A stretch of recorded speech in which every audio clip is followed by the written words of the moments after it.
Adolf Hitler dans sa retraite de la montagne bavaroise. Nous sommes en septembre 1938 et Hitler vient de s'engager dans une voie encore plus dangereuse que toutes celles qu'il avait osé prendre jusque-là. Il a proclamé territoire allemand la région des Sudètes de Tchécoslovaquie et la puissante armée tchécoslovaque s'est mobilisée pour la guerre.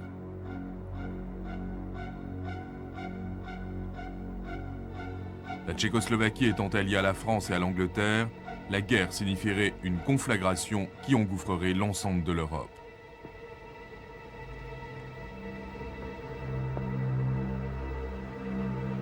Hitler est convaincu qu'il arrivera à ses fins sans provoquer de désastre. En 1935, il s'était lancé dans une énorme campagne de réarmement. L'année suivante, malgré les conseils de ses généraux, il avait défié la France et l'Angleterre et réoccupé la Rhénanie démilitarisée. Comme Hitler l'avait prédit, les Alliés ne firent rien. En mars 1938, il avait annexé de force l'Autriche à l'Allemagne. Une fois de plus, la France et l'Angleterre n'ont rien fait. Hitler est désormais convaincu que pour vaincre en Tchécoslovaquie, tout ce qu'il a à faire est de mobiliser ses armées et toute résistance disparaîtra.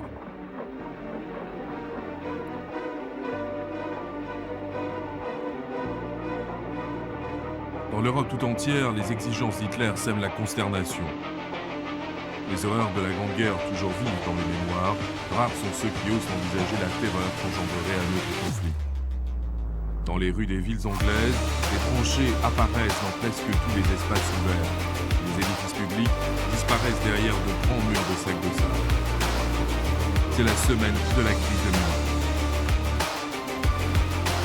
La paix en Europe est mon objectif. Et j'espère que ce voyage en ouvrira la voie.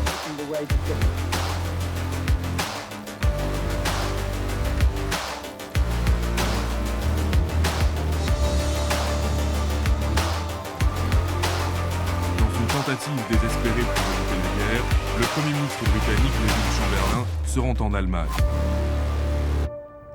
À chaque fois, Hitler fait monter la pression.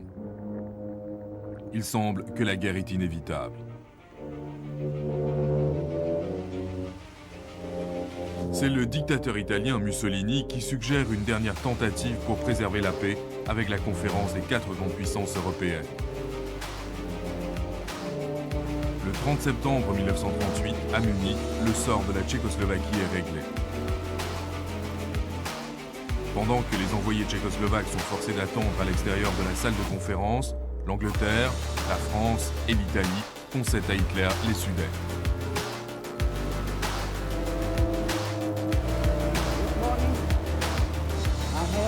Ce matin, j'ai eu une autre conversation avec le chancelier allemand Herr Hitler. Voici le document qui porte son nom ainsi que le mien.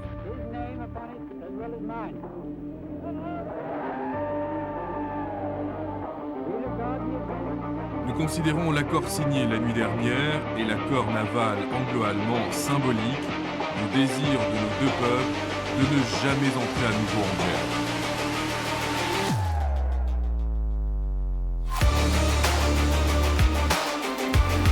En Angleterre, la réaction à la déclaration de Chamberlain, la paix en notre temps, entraîne une jubilation sans réserve. L'admiration devant la réussite de Chamberlain est si grande qu'il devient le premier des chefs du gouvernement britannique à être présenté au peuple du balcon du palais de Buckingham.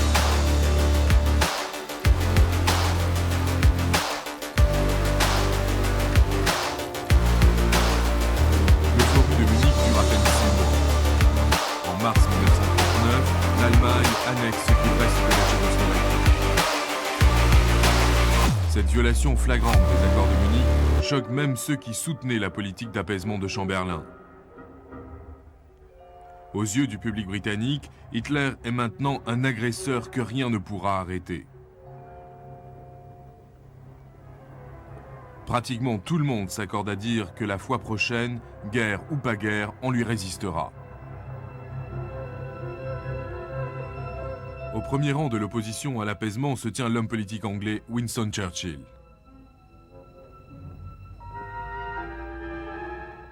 Les appels de Churchill à résister contre Hitler, ainsi que l'introduction de la conscription, touchent la corde sensible du peuple anglais. La faiblesse militaire de ce pays encourage les ennemis potentiels. Tout le monde sait que l'opinion publique ne fait que grandir en faveur du service national obligatoire sous toutes ses formes, particulièrement sous la plus haute de ses formes. Le gouvernement de Chamberlain est obligé de répondre. Dans les semaines qui suivent l'invasion de la Tchécoslovaquie, l'Angleterre introduit la conscription pour tous les hommes de 18 à 20 ans. Pour des milliers de jeunes hommes arrachés aux usines, aux fermes et aux universités, la vie consiste maintenant en des rondes infinissables et à la vie de routine dans les casernes. Peu d'entre eux se rendent compte que dans un peu plus de 5 mois, leur pays sera en guerre avec l'Allemagne.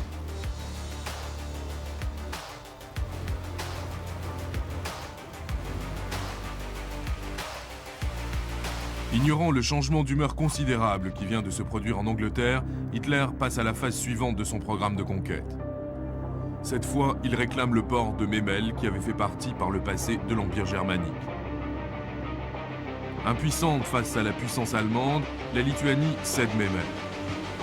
Encouragé, Hitler regarde maintenant en direction de la Pologne.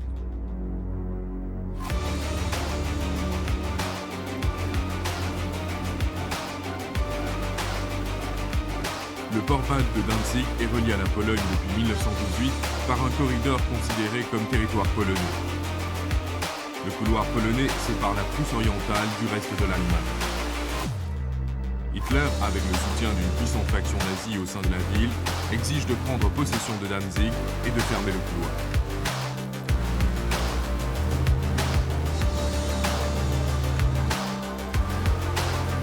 Lorsque la Pologne fait preuve d'obstination, Hitler commence à faire des menaces. Cette fois, l'effet est inverse à celui qu'il avait prévu. Loin d'abandonner la Pologne, Neville Chamberlain, piqué au vif par l'humiliation après Munich, rédige de sa main une garantie britannique de l'indépendance de la Pologne. C'est une garantie qui a de faibles significations sur le plan militaire, mais Hitler est furieux et ordonne à ses généraux de se préparer à l'invasion.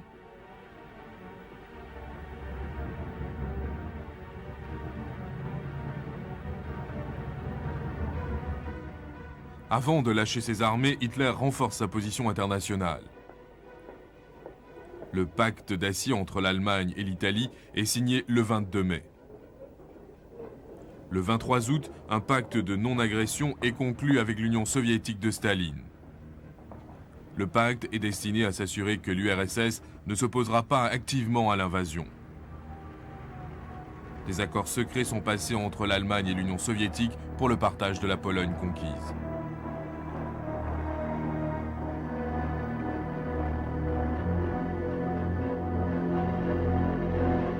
Les Polonais, piégés entre deux empires affamés, leurs plus proches alliés à des centaines de kilomètres, se mobilisent rapidement pour la guerre.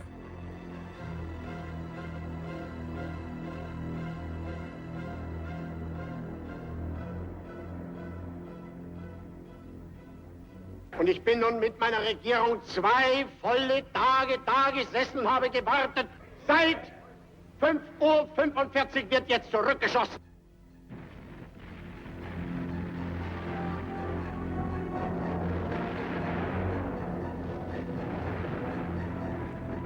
Le 1er septembre 1939, les armées d'Hitler passent la frontière polonaise.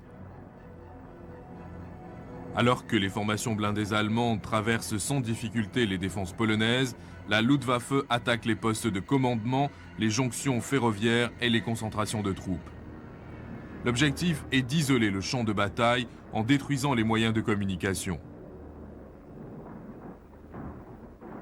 Une telle coordination des forces terrestres et aériennes représente une forme de guerre entièrement nouvelle. Un journaliste italien lui donne le nom qui la fera entrer dans l'histoire. Il l'appelle Blitzkrieg, la guerre éclair.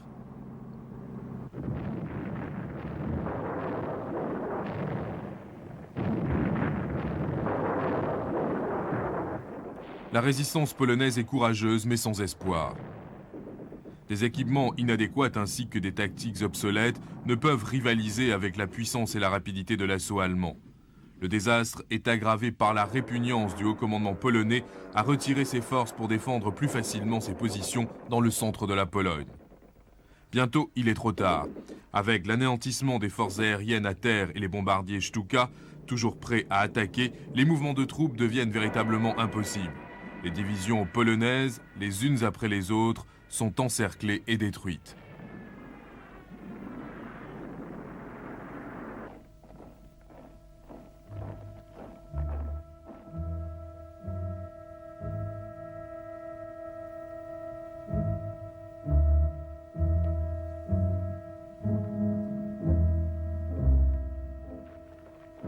Le 3 septembre, Neville Chamberlain s'adresse au peuple anglais. Ce matin, l'ambassadeur de Grande-Bretagne à Berlin a remis au gouvernement allemand une note finale signifiant que, à moins qu'il annonce avant 11 heures son intention de retirer ses troupes de Pologne, l'état de guerre existera entre nous. Je dois vous annoncer maintenant que nous n'avons reçu aucun engagement de cette sorte et en conséquence, ce pays est en guerre avec l'Allemagne. And that consequently, this country is at war with Germany.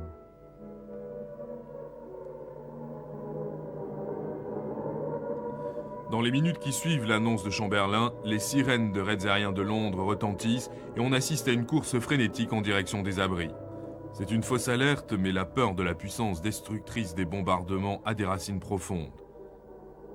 Le gouvernement britannique a prévu 600 000 morts civiles pour les 2 premiers mois de la guerre.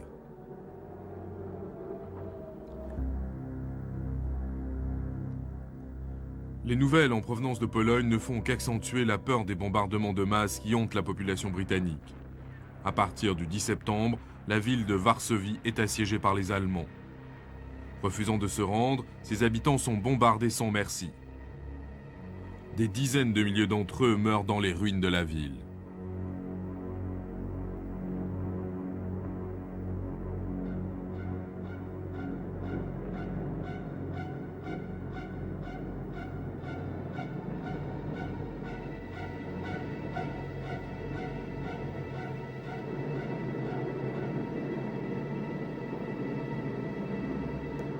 Le jour où l'Angleterre a déclaré la guerre à l'Allemagne, la France l'a suivi à contre-cœur. Les forces militaires françaises sont les plus grandes et les plus puissantes en Europe, et alors que la quasi-totalité de l'armée allemande est engagée dans la campagne de Pologne, une attaque française sur la frontière occidentale de l'Allemagne rencontrerait une faible opposition. Au lieu de prendre l'offensive, la France se contente de renforcer sa ligne Maginot et d'attaquer les Allemands dans des luttes d'artillerie occasionnelles. Pendant ce temps, les armées polonaises ne peuvent que se battre et espérer que les Français agiront.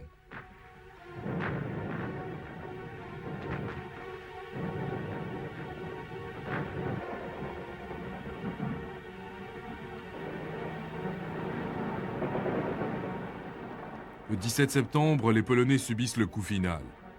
Avec la complicité de l'Allemagne, les troupes soviétiques envahissent l'est de la Pologne. Le gouvernement polonais est forcé de s'enfuir en exil.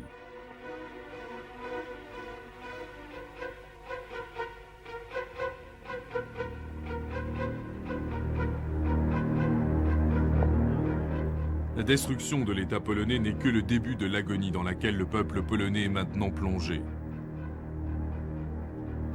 Non content d'une simple conquête, Hitler est convaincu que le peuple polonais doit devenir un peuple d'esclaves au service de son nouvel ordre. Afin de s'assurer qu'il n'y aura pas de rébellion à l'avenir, les Polonais les plus éduqués et les plus influents, ce qui comprend les médecins, les avocats et les membres du clergé, sont rassemblés et exécutés de façon sommaire. Au même moment, annonçant les prémices de l'Holocauste, les Juifs de Pologne sont mis de force dans des ghettos en attendant les déportations et les assassinats. D'une population juive de 3 millions en Pologne, 2,5 millions seront tués dans les camps de la mort.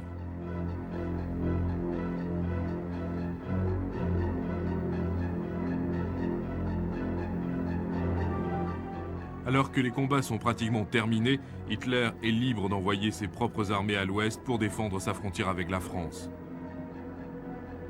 Fait ignorer de la France et de l'Angleterre, l'Allemagne a presque épuisé ses ressources en carburant et en munitions.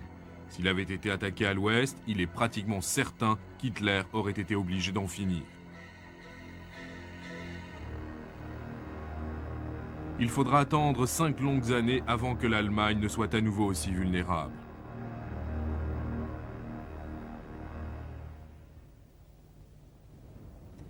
Avec la chute de la Pologne, cela ne fait pas l'ombre d'un doute pour l'Angleterre et la France qu'Hitler va attaquer à l'ouest. Le point d'attaque le plus probable est non pas la frontière française, où la ligne Maginot présente un obstacle formidable, mais plus au nord, en Belgique neutre. Pour contrer un tel mouvement, une force expéditionnaire britannique de 150 000 hommes et de 24 000 véhicules a été envoyée en France. Ils se tiennent maintenant prêts à une avancée rapide en Belgique, dans le cas où une attaque allemande semblerait imminente. Alors que l'automne fait place à l'hiver, l'invasion prévue ne se matérialise pas. C'est le début d'une difficile accalmie surnommée par un journaliste américain la drôle de guerre.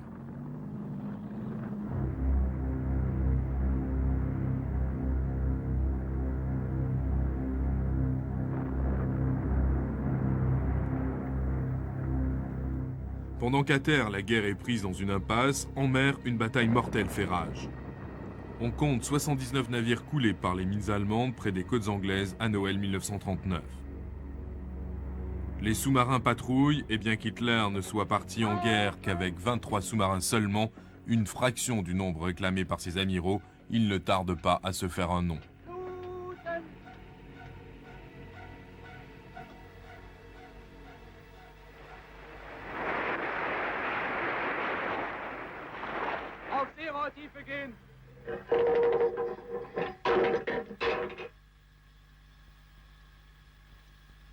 Klar bei Torpedos!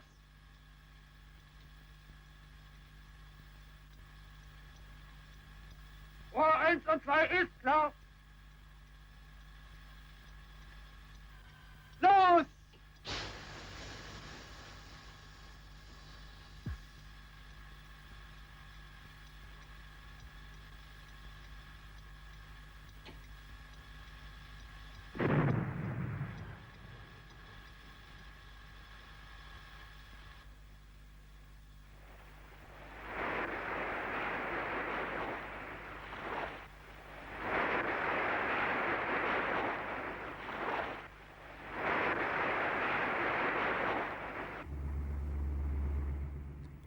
Les forces navales britanniques ont à leur tête un nouveau ministre de la Marine. Winston Churchill a été nommé au gouvernement au début de la guerre. Sa réputation est connue des responsables de la propagande allemande et il est la cible de programmes injurieux envers les Anglais diffusés par une nouvelle station de radio allemande. Churchill propose maintenant que l'Angleterre prenne l'offensive en mer plus près du territoire national. Reprenant un plan du ministère de la Marine datant de la Première Guerre mondiale, il suggère que l'Angleterre et la France posent des mines dans les eaux de la Norvège neutre et empêchent de cette façon l'exportation du minerai de fer suédois en direction de l'Allemagne.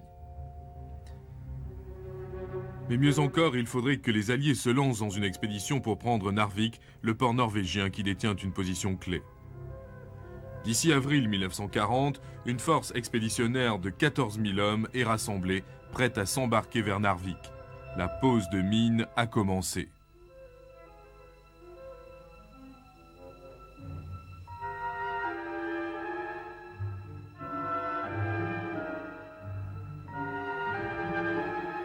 Hitler sait que l'Angleterre a l'intention d'intervenir en Norvège. Jusqu'alors, il se contentait de tirer profit des avantages commerciaux offerts par la neutralité norvégienne.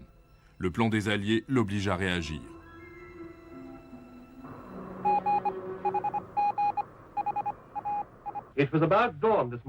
C'est à l'aube ce matin que la première information tomba, indiquant que les troupes allemandes sont en train de franchir la frontière pour entrer au Danemark.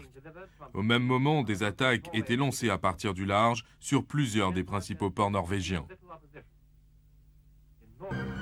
La force expéditionnaire des Alliés qui attendait d'entrer en action en Norvège est envoyée à la hâte d'Angleterre dans une tentative désespérée pour déloger les Allemands du port norvégien. Mal calculée et mal prévue, l'opération est vouée à l'échec dès son commencement.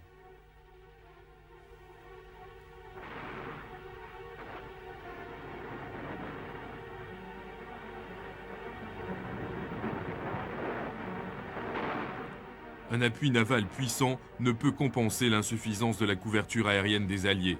De plus, la troupe forte de 30 000 hommes est sous-équipée pour la guerre dans le climat rude de Norvège. Pilonnés par les attaques aériennes allemandes, les Alliés tiendront 3 mois avant d'être finalement évacués après avoir subi de lourdes pertes en navires et en hommes.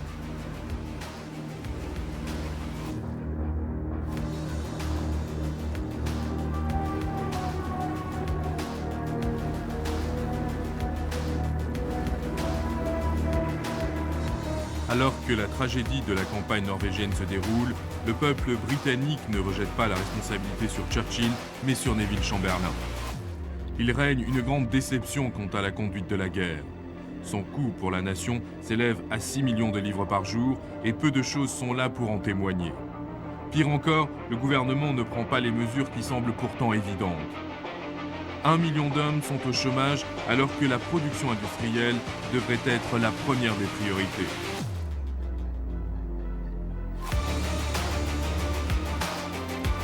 Le prix des produits de première nécessité croît rapidement et un programme de rationnement n'est pas encore mis en place pour assurer une distribution équitable. Le 8 mai 1940, la coupe des mécontentements est pleine. Critiquant le cabinet de guerre, M. Attlee a déclaré « Partout, c'est la même histoire, trop tard. Pour gagner la guerre, il faut que d'autres personnes soient à la barre. » Faisant suite au débat des députés sur le portefeuille du gouvernement, M. Attlee a cité la déclaration bien connue d'Oliver Cromwell. « Cela fait trop longtemps que vous êtes ici pour le peu de bien que vous avez fait. Partez, dis-je. Qu'on en finisse avec vous. Au nom de Dieu, partez. » J'ai demandé une audience auprès du roi et lui ai remis ma démission, que Sa Majesté a gracieusement acceptée. Sa Majesté a maintenant nommé mon ami et collègue, M. Winston Churchill. His Majesty has now entrusted to my friend and colleague, Mr. Winston Churchill, Having received His Majesty's commission, I have formed an administration. Ayant reçu le mandat de Sa Majesté, j'ai formé un gouvernement d'hommes et de femmes de chaque parti et de presque toutes les opinions. Nous avons eu des différends par le passé, mais maintenant un lien nous unit tous. Faire la guerre jusqu'à ce que la victoire nous appartienne, ne jamais céder à la soumission et à la honte, quel qu'en soit le prix et l'agonie à supporter. Whatever the cost and the agony may be.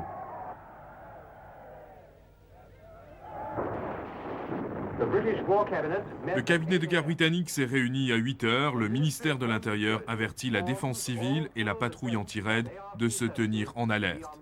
À la lumière des événements de ce matin en Hollande et en Belgique, le ministère déclare que le port des masques à gaz est devenu à nouveau nécessaire.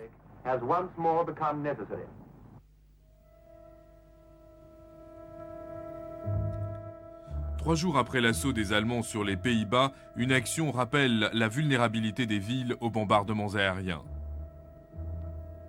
Alors que les Hollandais sont déjà en négociation pour la paix, le centre de Rotterdam est bombardé. 600 personnes sont tuées et 78 000 sont sans abri.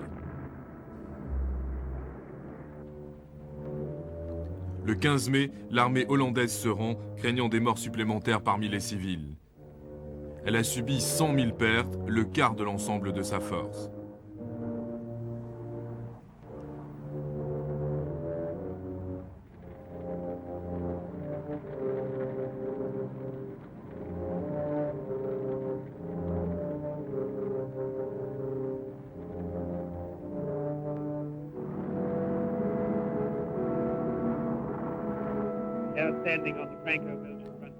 Je me tiens à la frontière franco-belge. Nous regardons les longues files de troupes et d'approvisionnement et de canons britanniques passant de France en Belgique.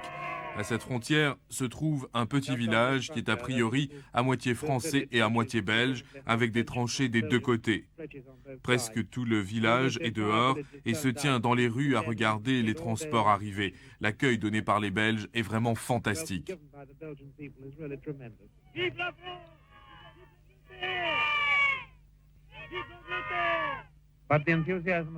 Mais l'enthousiasme des Belges contraste énormément avec la souffrance des réfugiés dans des endroits comme Liège.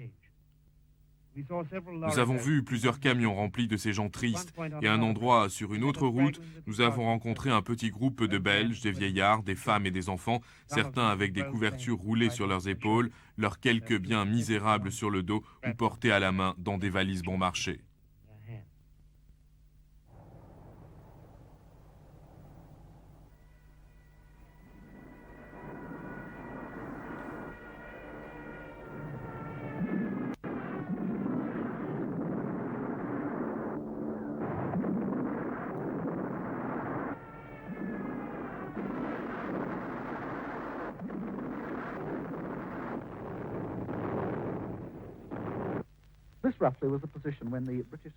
Voici à peu près la situation lorsque l'escadron britannique a reçu l'ordre d'attaquer.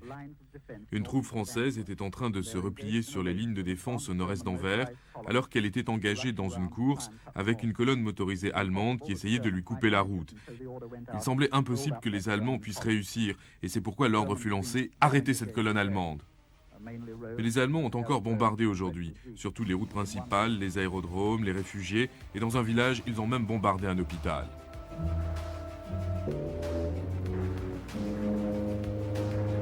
Les stratèges des Alliés avaient toujours pensé que les bois denses et les collines des Ardennes rendraient ce territoire impraticable aux chars. Mais les Allemands se sont préparés depuis des mois. Le 10 mai, 7 divisions Panzer, avec à leur tête le génie militaire, se fraient un chemin et traversent les Ardennes jusqu'au Luxembourg et au sud de la Belgique.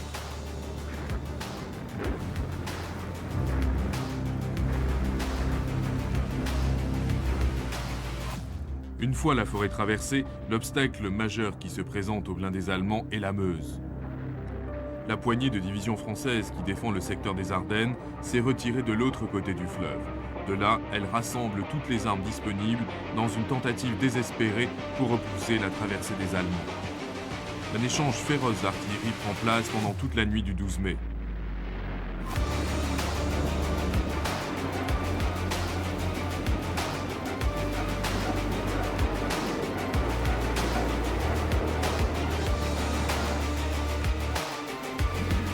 Le lendemain matin, les Français sont pilonnés par les bombardiers pendant que les troupes de choc allemandes traversent la rivière sous des tirs violents.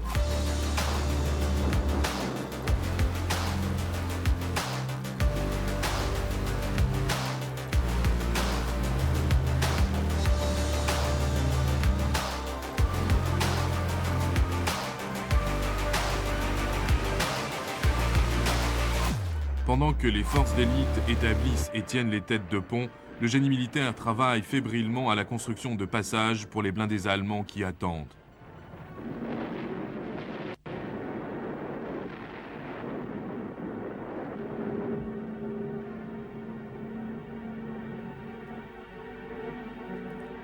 Pendant que les panzers traversent rapidement la Meuse à Sedan et à Dinant, les Français ne parviennent à mettre en place que quelques contre-attaques désorganisées qui sont rapidement écartées.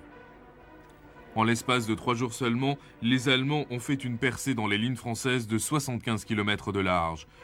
Devant eux, la voie est ouverte pour accéder au centre de la France.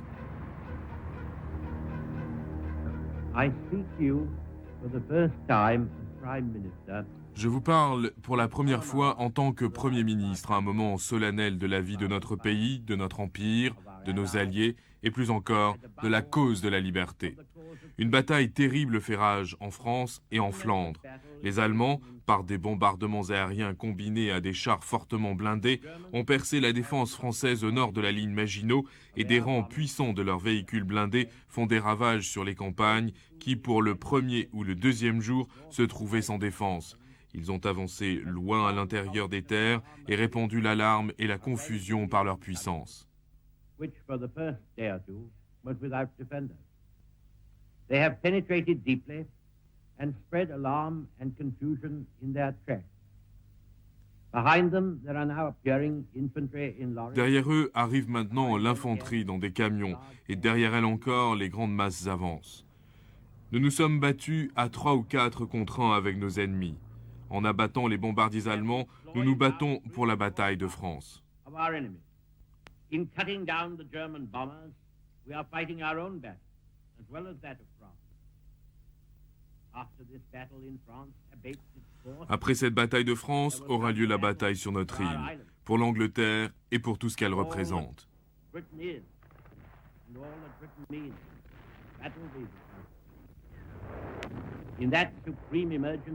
Dans ce cas d'urgence suprême, nous ne devrons pas hésiter à prendre toutes les mesures nécessaires, et même les plus draconiennes, et demander à notre peuple de donner le maximum et le meilleur de lui-même.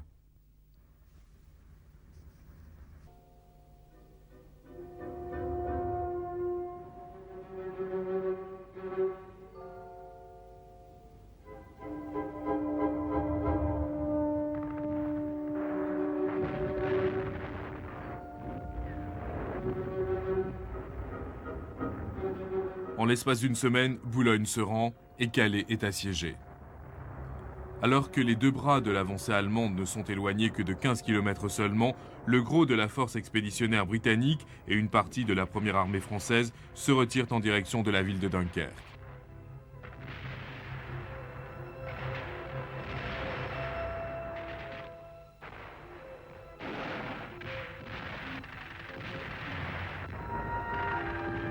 À présent, les Anglais ont perdu la quasi-totalité de leur artillerie lourde. Les unités doivent combattre les chars avec rien de plus que des mitraillettes et des grenades. Puis, contre toute attente, les blindés allemands qui étaient prêts à asséner le coup final se retirent brusquement pour foncer sur Paris, bien que la bataille de Dunkerque soit loin d'être terminée.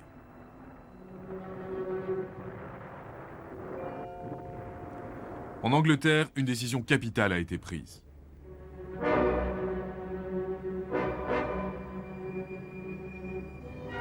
La force expéditionnaire britannique doit être évacuée par la mer.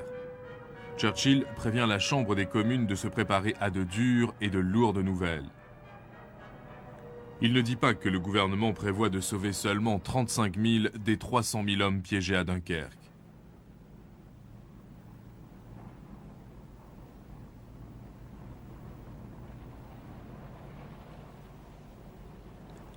Dès le début, il semble certain que l'évacuation va être un échec colossal.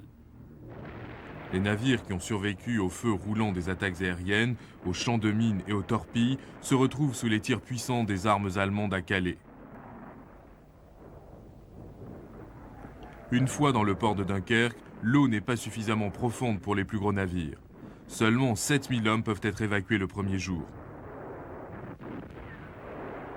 Le deuxième jour, une nouvelle voie d'approche remporte de meilleurs résultats.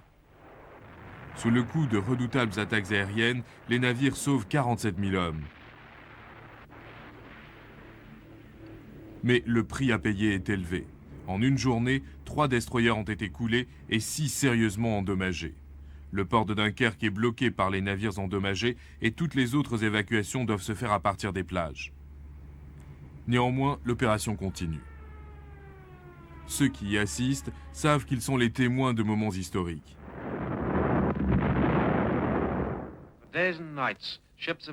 Jour et nuit, des navires de tout type ont assuré la liaison sur la Manche sous les assauts des bombardiers ennemis sans se soucier des dangers et ont libéré les forces expéditionnaires britanniques enfermées, chaque navire étant plein à craquer de soldats britanniques meurtris par le combat et tachés de sang. Peu après l'aube ce matin, j'ai observé 2 navires de guerre entrer dans le port sous le poids énorme des hommes qu'ils transportaient sur leurs ponts. En quelques minutes, le commandement épuisé a accosté son navire et une passerelle fut lancée de ses ponts vers le quai. Les officiers de transport comptaient les hommes alors qu'ils débarquaient. Pas question d'unité, pas question de régiment, pas même question de nationalité puisqu'il y avait des soldats français et belges qui se battaient aux côtés des Anglais pendant la bataille des Flandres. Ils étaient tous fatigués, certains étaient complètement épuisés. Le plus incroyable était que presque tous les hommes étaient d'une humeur plutôt gaie et certains parvenaient même à sourire. Même lorsqu'un homme était apparemment sur le point de s'effondrer de fatigue, il était toujours possible de lire dans ses yeux que son moral était irrépressible. Et c'est quelque chose que tous les bombardiers allemands n'écraseront jamais.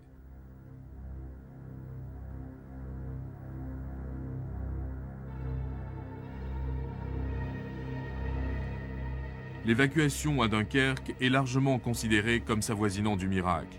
338 000 hommes, parmi lesquels 139 000 soldats français ont été sauvés. L'accueil qu'ils reçoivent en Grande-Bretagne n'est pas celui d'une armée de vaincus, mais celle de héros d'un combat épique. Churchill avertit que les guerres ne se gagnent pas par des évacuations, mais Dunkerque transforme malgré tout le moral des Anglais. Avec la chute de Paris et la reddition finale de la France le 21 juin, le sentiment se répand en Angleterre qu'à elle seule, elle fera mieux. Le problème est maintenant une simple question de survie.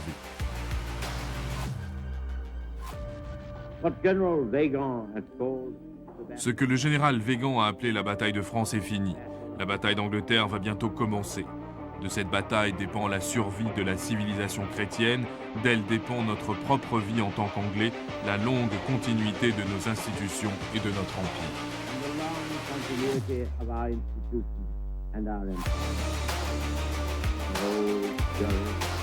Toute la furie et toute la puissance de l'ennemi vont bientôt se tourner vers nous. Hitler sait qu'il devra nous anéantir sur cette île ou perdre la guerre. Si nous pouvons lui faire face, toute l'Europe pourra être libre et le monde pourra se diriger vers des terres plus rayonnantes.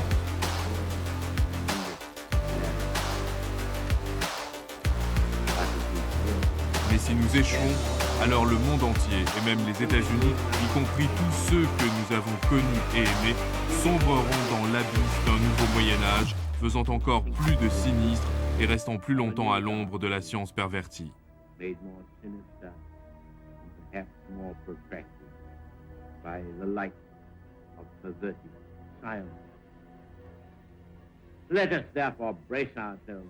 Rassemblons nos forces afin de remplir notre devoir et faisons comme si l'Empire britannique et le Commonwealth allaient durer 1000 ans. Les hommes diront encore, c'était une époque de gloire. Men will still say, this was their finest hour.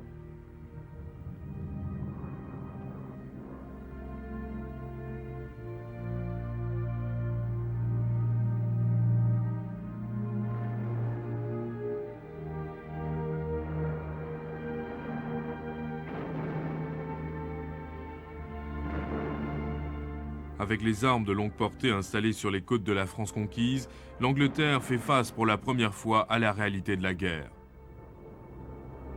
Pour les Anglais, ce sont des tirs annonçant une campagne qui, beaucoup le craignent, ne peut qu'aboutir à l'invasion par les nazis. En dépit de la vulnérabilité de l'Angleterre, Adolf Hitler ne souhaite pas pour l'instant s'engager dans des projets d'invasion de grande échelle. Il pense qu'avec la chute de la France, l'Angleterre recherchera rapidement à négocier un accord. Le 19 juillet, il fait une offre de paix.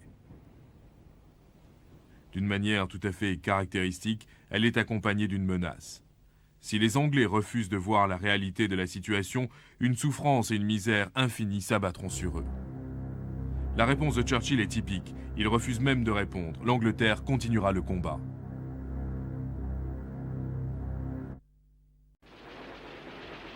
Au cours de l'été 1942, les armées allemandes sur le front russe ont une fois de plus rassemblé leurs forces.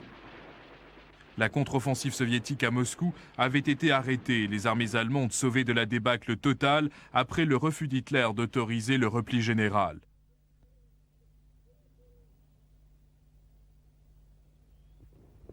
Le chef du haut commandement militaire et 35 généraux ont été limogés et Hitler a pris personnellement le contrôle de la guerre à l'Est.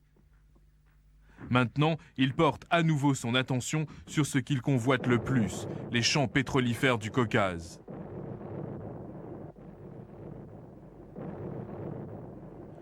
Plan bleu est le nom de code de la campagne.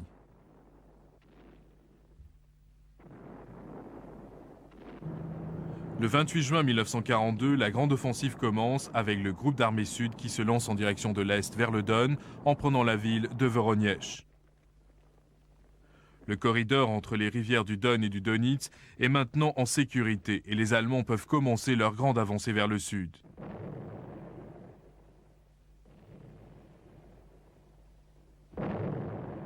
Pour protéger la marche du Caucase, les forces allemandes sont divisées en deux. Pendant qu'une partie avance dans les champs pétrolifères du sud, l'autre doit attaquer et prendre la ville stratégique de Stalingrad, coupant les moyens de communication soviétiques dans le sud.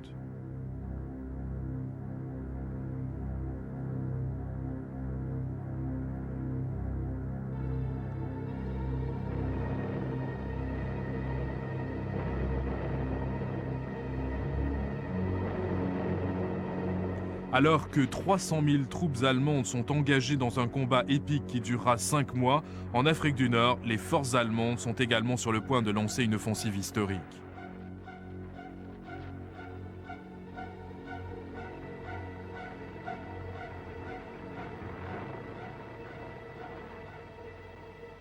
À la fin du mois de juillet 1942, dans le désert, les adversaires se sont battus jusqu'au point d'être immobilisés. Rommel manque désespérément d'approvisionnement et surtout de carburant, mais en août, ses forces blindées ont augmenté. Il dispose à présent de 203 chars allemands et de 240 chars italiens.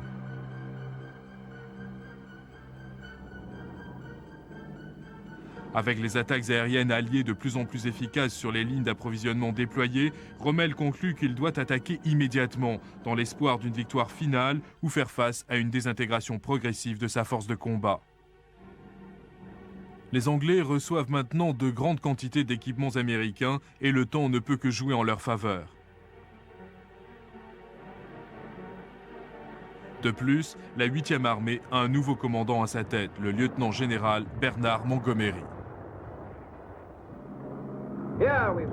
Ici, nous tiendrons et nous nous battrons. Il n'y aura plus jamais de repli. J'ai ordonné que tous les plans et consignes concernant des replis de troupes supplémentaires soient éliminés, et ce, immédiatement. Nous tiendrons et nous nous battrons.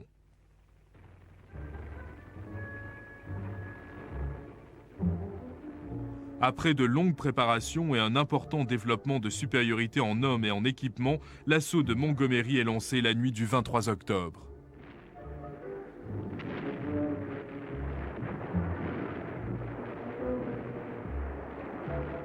La bataille de El Alamein commence par un bombardement massif de l'artillerie britannique, suivi de près par des assauts de l'infanterie sur les lignes de l'axe fortement minées. Le succès du plan de Montgomery dépend de l'infanterie qui doit dégager un couloir que les chars puissent traverser. Les Italiens qui bloquent l'avance britannique opposent une forte résistance et une contre-attaque par la 15e Panzer Division allemande n'est pas loin de couper court au combat. Le 25, un deuxième assaut par les chars du 10e corps britannique ne parvient toujours pas à rompre les lignes de l'axe. Montgomery doit changer ses plans. Des combats féroces font rage pendant une semaine avant que Rommel soit finalement obligé de reculer sur 15 km pour éviter d'être encerclé. Il manque rapidement d'approvisionnement et sa force de chars s'amenuise progressivement.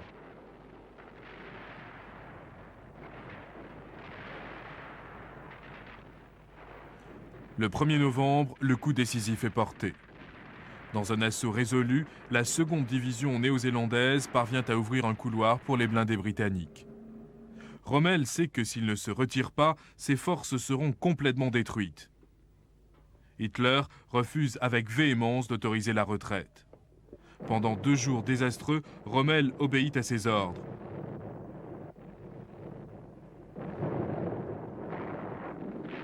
Finalement, le 5 novembre, de sa propre initiative, il décide de se retirer. Il a perdu 35 000 hommes et il n'a plus que 22 chars.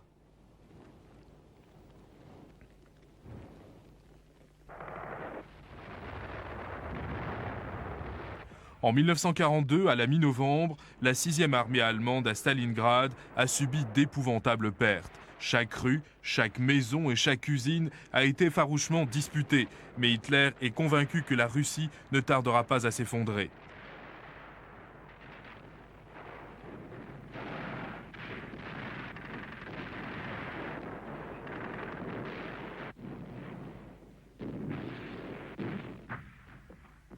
En réalité, les armées secrètes soviétiques de réserve, jusque-là économisées, même dans les cas d'urgence les plus extrêmes, vont être lancées dans une immense contre-offensive. La bataille commence le 19 novembre.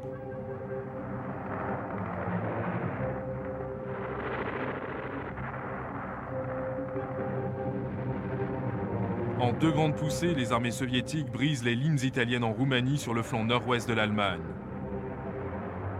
Une 3e attaque frappe le sud.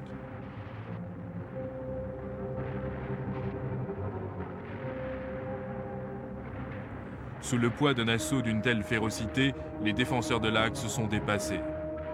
Après 4 jours, les pointes des attaques soviétiques se rejoignent. Un étau géant s'est resserré pour encercler Stalingrad. La 6e armée allemande et une partie de l'armée de la 4e division Panzer, c'est-à-dire 300 000 hommes, sont pris au piège dans les ruines de la ville.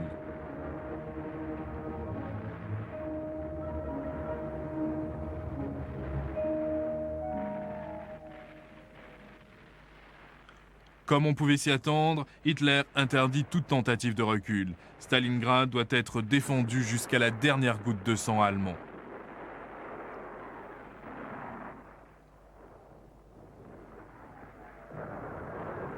Le 23 janvier 1943, l'armée rouge lance son dernier assaut.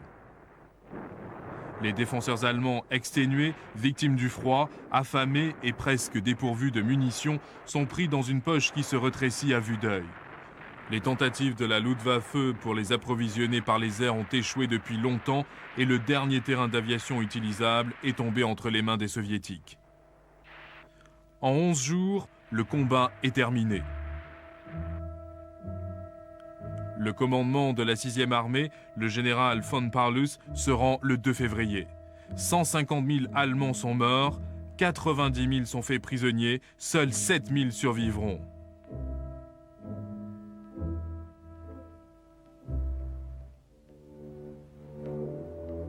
Pour l'Allemagne, c'est le plus grand désastre de son histoire militaire. Pour les Alliés, c'est le tournant décisif de la guerre.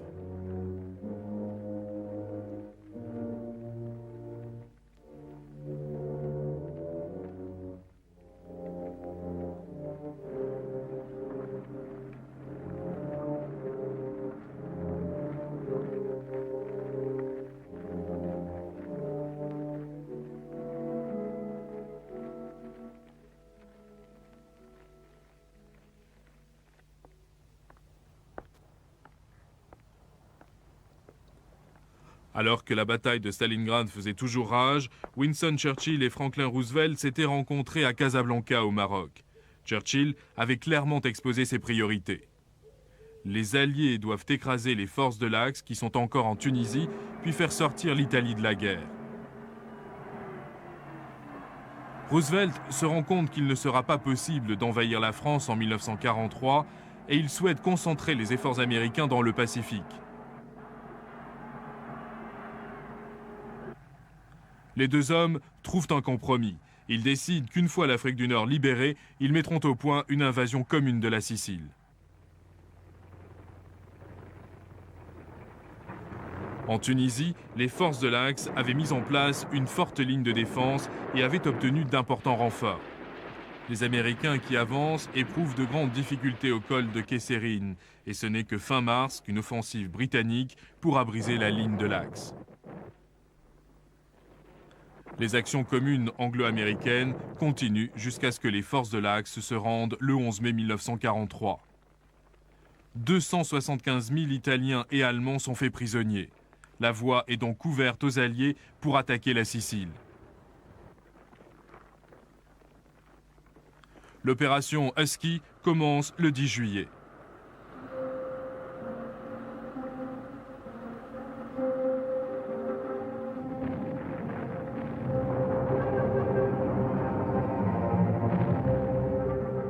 Les débarquements maritimes de la 8e armée de Montgomery et la 7e armée américaine de Patton ont réussi à créer une surprise tactique presque totale. L'offensive de la 8e armée sur Messine rencontre cependant une forte résistance allemande pendant que les Américains se sont avancés vers l'ouest de la Sicile, prenant Palerme le 22 juillet. À la mi-août, les forces de l'Axe procèdent à une évacuation de la Sicile sur une grande échelle. En 38 jours, l'Axe perd 160 000 hommes tués, blessés ou faits prisonniers contre 16 000 pertes chez les Alliés, 10 fois moins. La conquête de la Sicile a des conséquences aussi bien politiques que militaires. Le 24 juillet, Mussolini est renversé par des conspirateurs de l'armée et le nouveau dirigeant, le maréchal Badoglio, commence à négocier la paix. Le jour même, la ville allemande de Hambourg est anéantie par les bombardiers britanniques.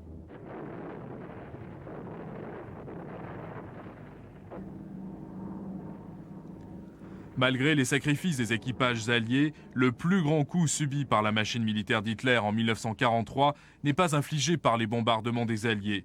Il est porté par l'armée rouge sur le front, à l'Est.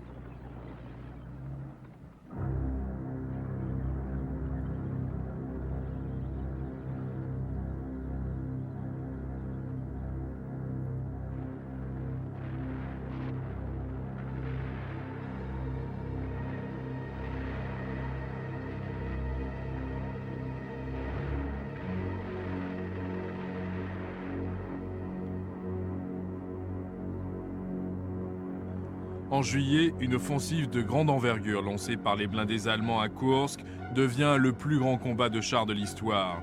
Tout d'abord pulvérisés par la défense arrière soviétique, les blindés allemands sont finalement écrasés dans des combats mettant en jeu 1000 chars à la fois.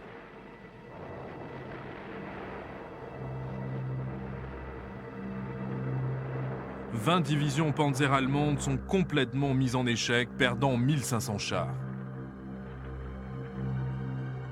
Le 3 août, la contre-offensive soviétique commence. C'est le début d'une grande avancée qui entraînera en 20 mois l'armée rouge au cœur même de l'Allemagne.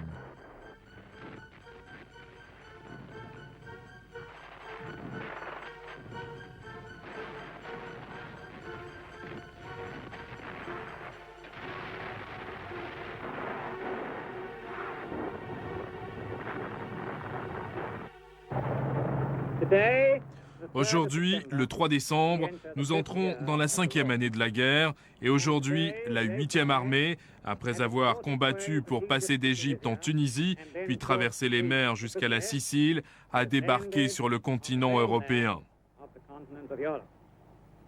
Nous avions un excellent plan d'attaque et un support aérien plus puissant que jamais. Il ne peut y avoir qu'une issue à cette bataille à venir et ce sera un autre succès. En attendant la victoire, allons neutraliser les Italiens.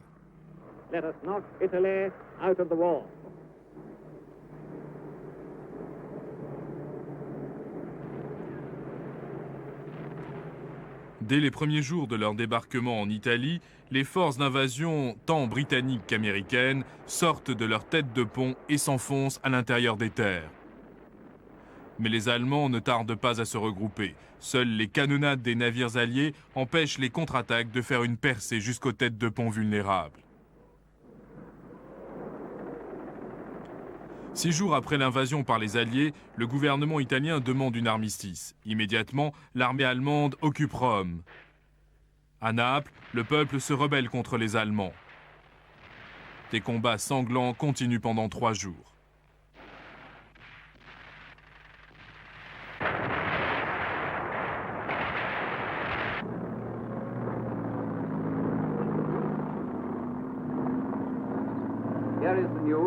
Voici les informations.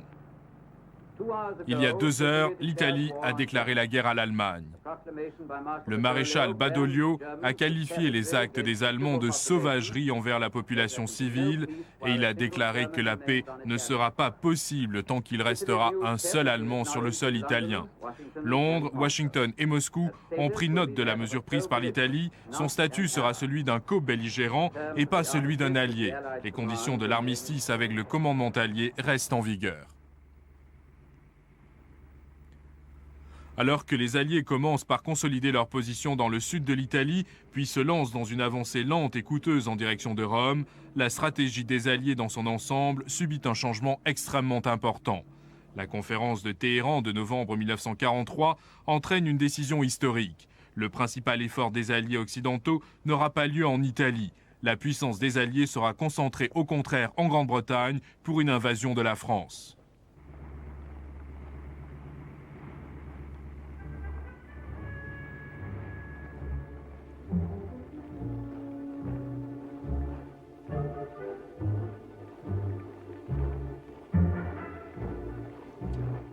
Au printemps 1944, 3 millions de combattants sont rassemblés en Angleterre pour l'invasion à venir. Des milliers de navires ont dégorgé plus de 5 millions de tonnes d'équipements militaires américains.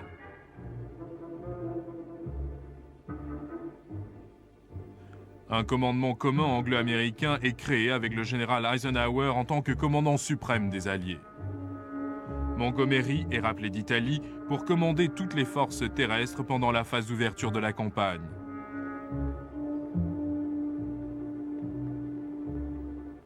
Après de nombreux pourparlers, la décision est finalement prise d'attaquer en Normandie, à l'ouest de la Seine, plutôt que dans la région du Pas-de-Calais beaucoup plus fortifiée. Pour induire les Allemands en erreur, une campagne massive de désinformation est lancée. Les Alliés échangent d'innombrables messages radio avec une troupe d'invasion non existante située dans le Quinte. Un plus grand nombre de raids de bombardement sont dirigés sur le Pas-de-Calais plutôt que sur la Normandie, la véritable cible. Adolf Hitler sait que l'invasion de la France est une certitude. La question est de savoir où elle va avoir lieu. Von Rundstedt, le commandant en chef d'Hitler à l'ouest, pense que l'attaque alliée se fera sur le Pas-de-Calais. Rommel, qui est en contact direct avec Hitler et qui bénéficie pratiquement d'une indépendance dans le commandement, est convaincu que la cible, c'est la Normandie. Hitler est d'accord avec lui, mais contrairement à son habitude, il ne soutient pas le jugement de Rommel de façon décisive. Il divise de façon égale les forces terrestres à l'est et à l'ouest de la Seine. Rommel et von Rundstedt sont également en désaccord sur la meilleure façon de faire face au débarquement. Rommel préfère détruire les envahisseurs sur les plages. Von Rundstedt pense que les blindés allemands devraient être tenus en réserve pour lancer une contre-offensive après le débarquement des Alliés. Une fois encore, Hitler ne prend pas parti au débat. Aucune des deux défenses n'est véritablement préparée.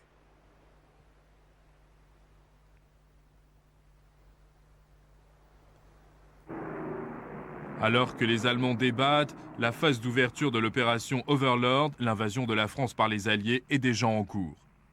Un assaut aérien de grande envergure sur les routes, les ponts, les garde-tris et les canaux coupe les moyens de communication et isole les blindés allemands dans le Pas-de-Calais.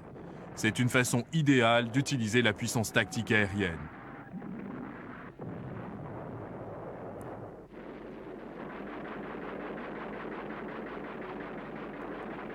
Alors que le rassemblement des troupes alliées est mené à bien en Grande-Bretagne, la guerre en Italie immobilise 23 divisions allemandes.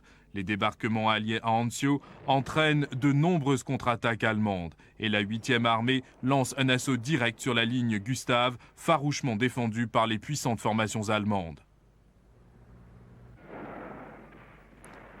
Le monastère au sommet de la colline de Monte Cassino bloque l'avancée des Alliés sur Rome. Le 15 février, le monastère a été bombardé par les avions alliés.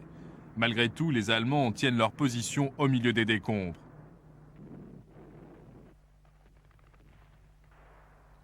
Le 11 mai, les unités britanniques, françaises, polonaises, américaines et canadiennes organisent une attaque déterminante sur l'abbaye.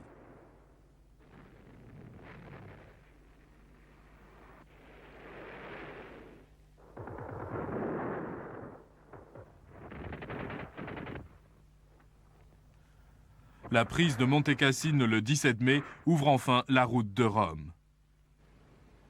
Le commandant de la 5e armée américaine, le général Clark, a maintenant une chance inespérée d'encercler les deux armées allemandes.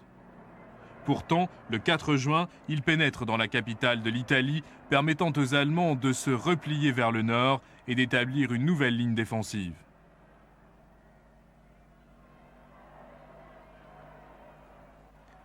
La victoire en Italie va donc échapper aux Alliés jusqu'en mai 1945.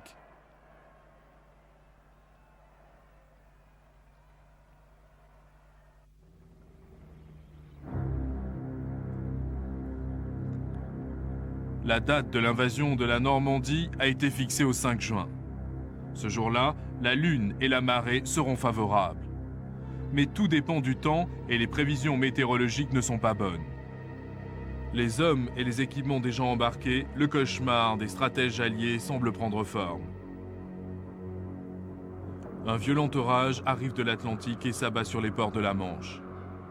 Si l'invasion a lieu, les terrains de débarquement seront le théâtre d'un chaos inimaginable.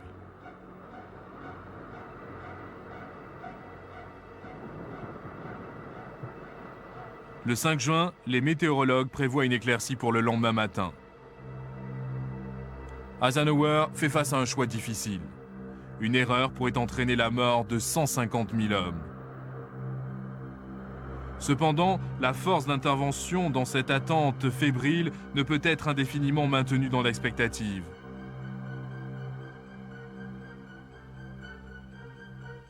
Eisenhower décide de partir.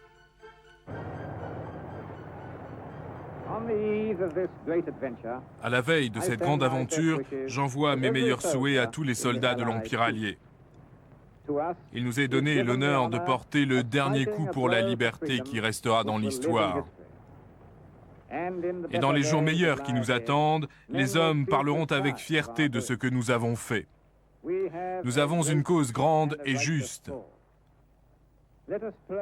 Prions pour que le Seigneur Dieu soit avec nous dans la bataille et que cette providence particulière nous aide dans le combat. Je veux que tous les soldats sachent que je suis convaincu que les opérations que nous sommes sur le point de commencer nous conduiront vers la victoire. Le cœur plein de bravoure et dans l'enthousiasme pour le combat, avançons vers la victoire.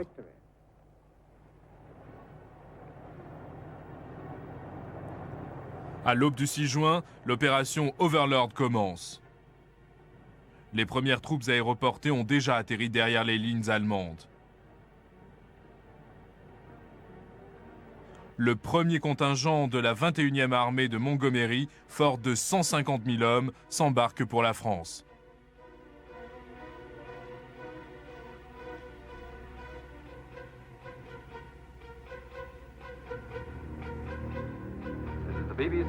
Ici, la BBC, ceci est un bulletin spécial. Le jour J est arrivé. Tôt ce matin, les Alliés ont commencé l'assaut sur le côté nord-ouest de la forteresse européenne d'Hitler.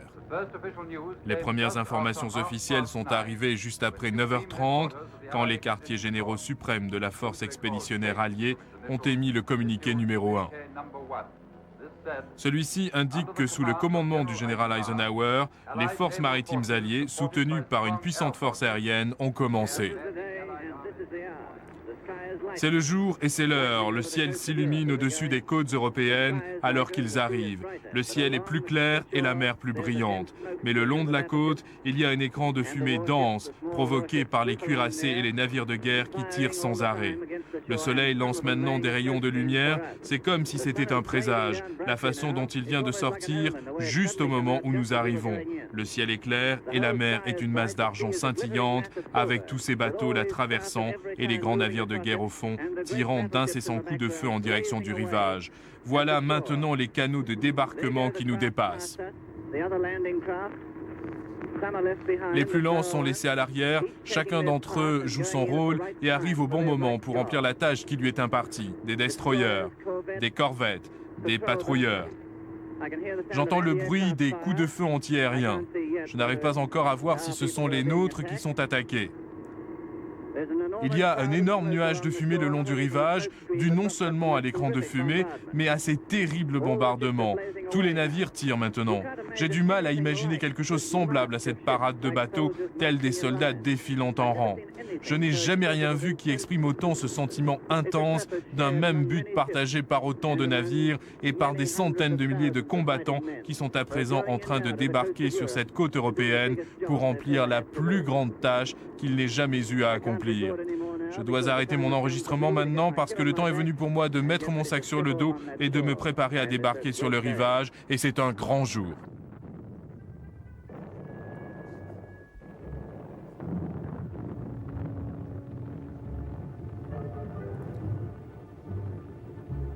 Lorsque la première vague de l'infanterie alliée arrive sur les plages, personne ne sait ce qui les attend. Mais le grand secret, le lieu et l'heure de l'invasion a été gardé. Hitler n'entend parler du débarquement en Normandie qu'en fin de matinée, et il est déjà tard dans la soirée avant que Rommel ne puisse rejoindre ses quartiers généraux.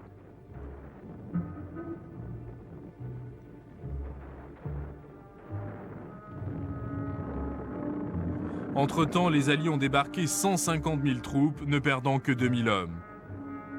Il devient alors impossible de les repousser.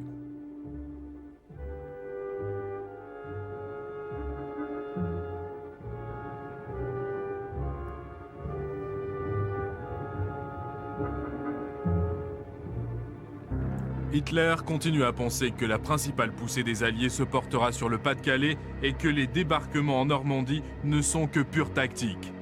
Il interdit à ses forces de se replier vers de nouvelles positions défensives et ne se rend pas compte que le principal objectif des Alliés est le port de Cherbourg. À la consternation de ses généraux, Hitler met toute sa confiance dans une nouvelle arme secrète, la bombe volante V1.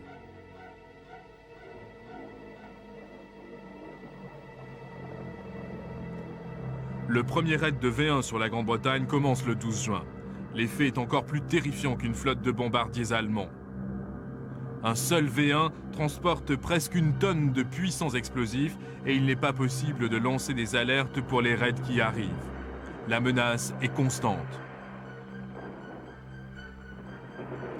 La moitié des 1500 V1 lancés en juin explosent dans la campagne, mais ceux qui réussissent à passer tuent plus de 500 Londoniens chaque semaine.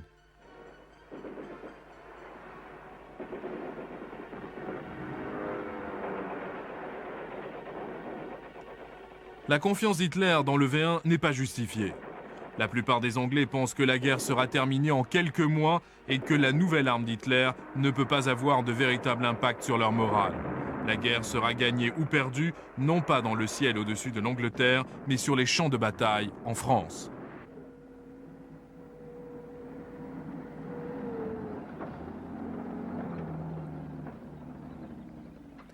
Le 27 juin, Cherbourg tombe aux mains des Alliés.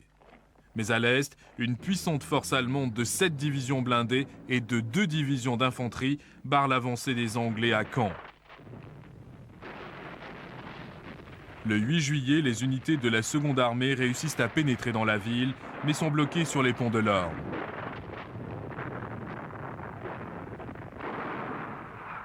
L'opération Goodwood de Montgomery, une avancée par 3 divisions blindées britanniques vers l'arrière des défenses allemandes, est bloquée elle aussi.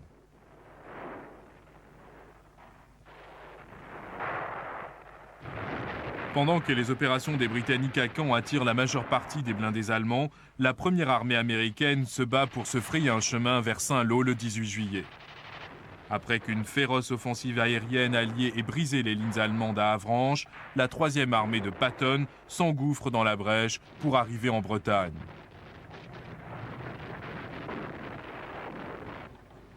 Faisant route vers le nord, Patton avance derrière les blindés allemands et fonce vers la capitale de la France.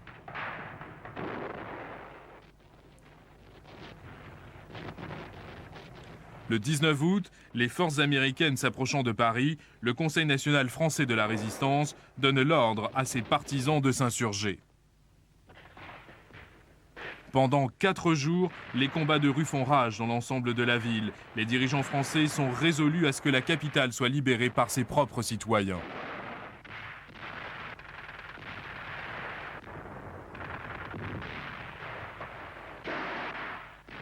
Le 23 août, après un combat implacable, les forces de la résistance parviennent à libérer la plus grande partie de Paris.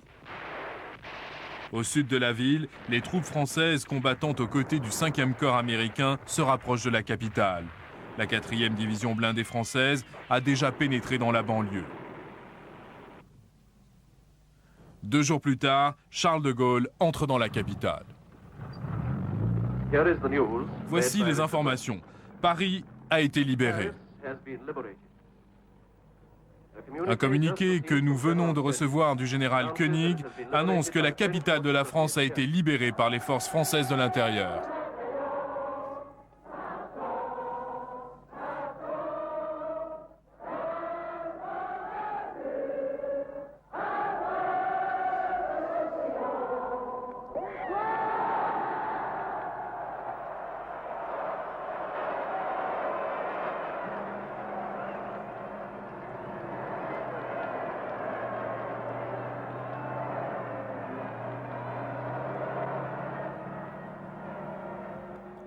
Onze jours après la libération de Paris, Hitler cherche à prendre sa revanche à l'aide d'une nouvelle arme secrète. 2 fusées V2 sont tirées sur la ville, mais toutes 2 explosent en vol sans causer de dégâts.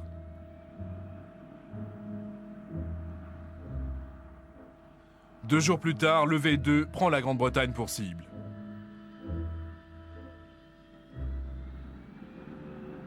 Plus de 1000 fusées sont tirées sur Londres et plus de 500 d'entre elles atteignent leur cible, tuant 2700 personnes. Il n'existe aucune défense efficace. Ce n'est que lorsque les forces alliées auront pris leur base de lancement que la menace des V2 prendra fin. Tandis qu'à l'ouest, les Alliés se battent en direction du Rhin, à l'est, l'armée rouge avance sur tous les fronts. Le 12 janvier 1945, les forces russes font une percée vers le sud de Varsovie et avancent vers la Silésie. Varsovie tombe le 17 janvier et au nord, 2 armées russes envahissent une vaste étendue de la Prusse orientale, isolant ainsi un grand nombre de troupes allemandes.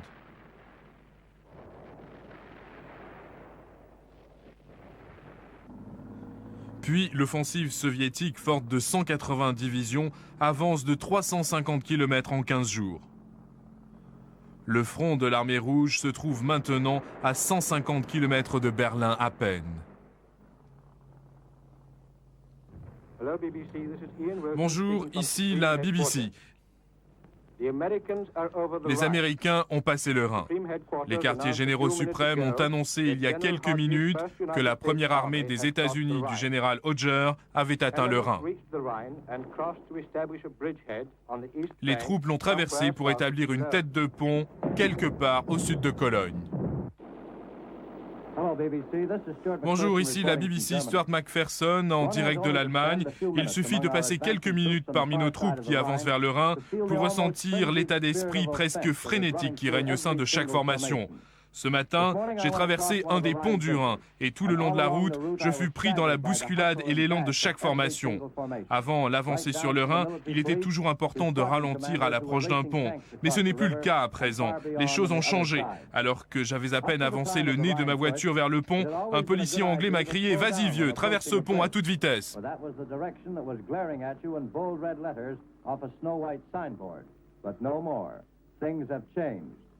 I had hardly put the nose of the car down towards the start of the bridge when an English policeman bellowed, "Come on, mate, flat out across that bridge."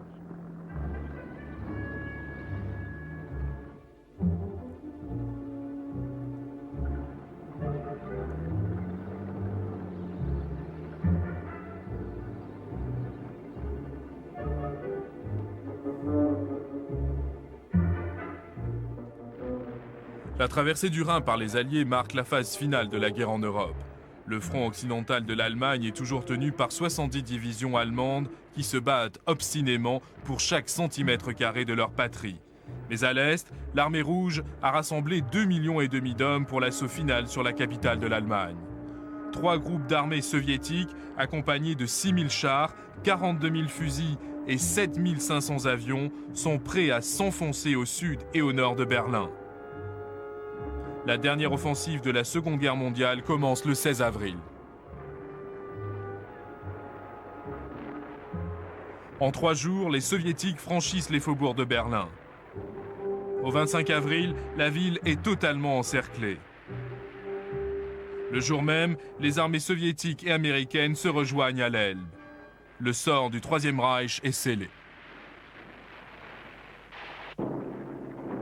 East and West have met.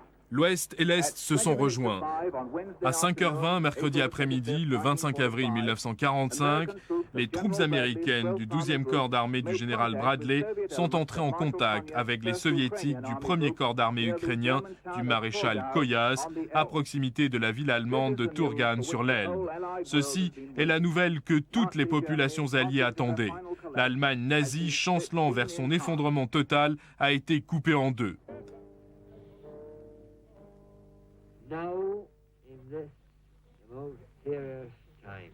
Maintenant, nous vivons les moments les plus graves des temps modernes. Je vous prie de vous rendre compte que le combat continue. Je dirais seulement que les hommes qui sont morts pendant la bataille de Berlin ont donné leur vie pour montrer que, quoi qu'il arrive, l'Allemagne vivra.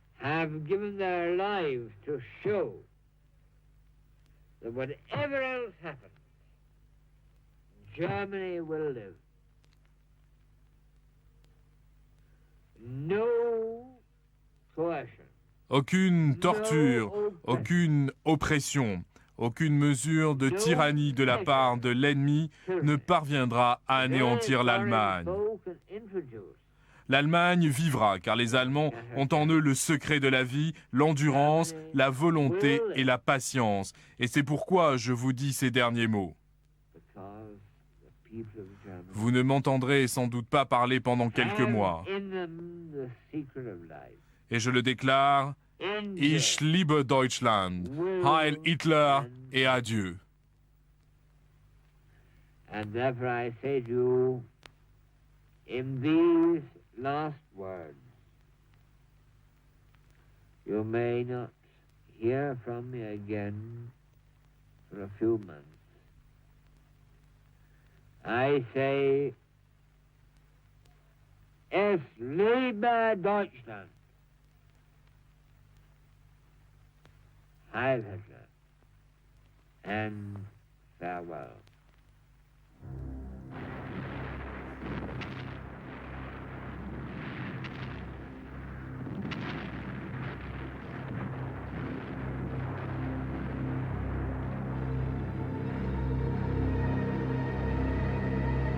Alors qu'Adolf Hitler, dans son blocos enfoncé profondément au-dessous de la chancellerie du Reich, refuse de concevoir la possibilité d'une défaite, l'armée rouge se fraye un chemin jusqu'au cœur de la ville.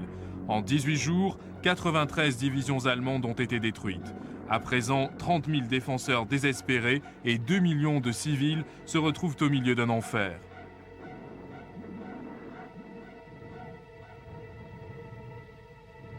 Le 30 avril, les unités soviétiques atteignent le Reichstag. Ici, Londres. Ceci est un flash d'information. La radio allemande vient juste d'annoncer qu'Hitler est mort. Je répète, la radio allemande vient d'annoncer qu'Hitler est mort.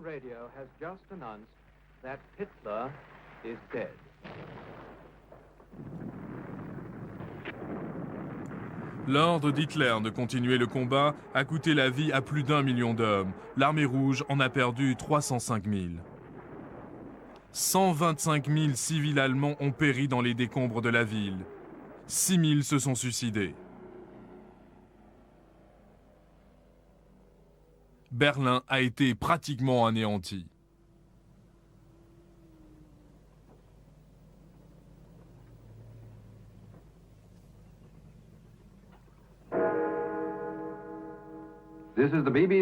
Ici, le service intérieur de la BBC. Nous interrompons les émissions pour faire l'annonce suivante. Nous avons toutes les raisons de croire que, conformément aux dispositions prises par les trois grandes puissances, une déclaration officielle sera diffusée par le Premier ministre à 3 heures de l'après-midi, demain, 8 mai.